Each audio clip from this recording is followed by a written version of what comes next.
Bonjour, je suis Frédéric Sadarnac, fondateur de Redcard, et nous accueillons aujourd'hui Alexandre Chon, qui est Business Development Manager chez Tableau. Bonjour Frédéric. Tableau, en quelques mots. Tableau, c'est un DSP mobile avec un très fort focus créa, parce que c'est la première plateforme qui intègre la créa en son sein.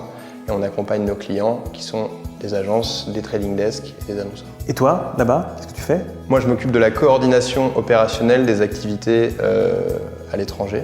Je coordonne les liens entre les bureaux, donc aujourd'hui au UK, en Allemagne et en France, et demain aux États-Unis et dans le reste de l'Europe. Parce qu'effectivement, il y a un gros projet 2017 qui est l'ouverture du bureau américain. Exactement, on ouvre le bureau à New York le 1er mars, et ça va effectivement prendre une grande partie de mon mois de mars sur place. J'imagine. Comment est-ce qu'on fait pour transmettre l'ADN de la boîte justement aux différentes structures? Ça nécessite d'être très présent, d'avoir beaucoup de liens entre les équipes, puisqu'on a un ADN qui est très fortement technologique et qui est aussi un ADN de service.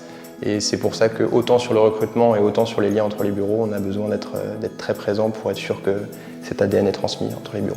Justement, qui utilise votre plateforme? C'est vos équipes ou ce sont vos clients? Ce sont nos clients et aujourd'hui aidés par nos équipes pour certains.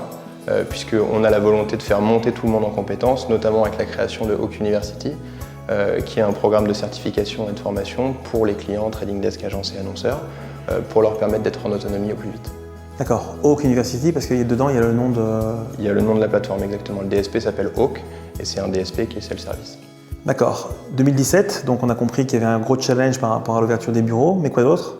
C'est majoritairement l'ouverture des bureaux, parce qu'on a l'ouverture des bureaux US, on a 2 autres bureaux européens qui vont ouvrir, on a la création de Hawk University et on a aussi ce challenge de fortifier au maximum l'équipe R&D, qui représente déjà 40 personnes, donc plus de la moitié des employés, et qui va continuer à grossir très fortement. Toi qui es là depuis le début, on ressent toujours ce côté au départ French Tech, ou justement on est de plus en plus sur cette boîte qui devient maintenant internationale et un peu plus... C'est une bonne question. On a été labellisé French Tech il y a quelques mois.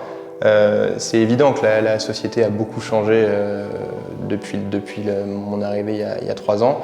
Malgré tout, on garde cet esprit, et notamment parce que toute la tech est développée à Montpellier. Est-ce que tu veux rajouter quelque chose? Venez tester les technologies mobiles, notamment Hawk. Aujourd'hui, le mobile, c'est plus de 75% de l'Internet dans le monde, et je pense qu'on ne peut pas vraiment faire l'impasse sur un spécialiste avec toutes les problématiques technologiques qu'on connaît. Utilisez des technologies mobiles et utilisez pour vous-même. D'accord. Merci beaucoup Alexandre. Merci Frédéric.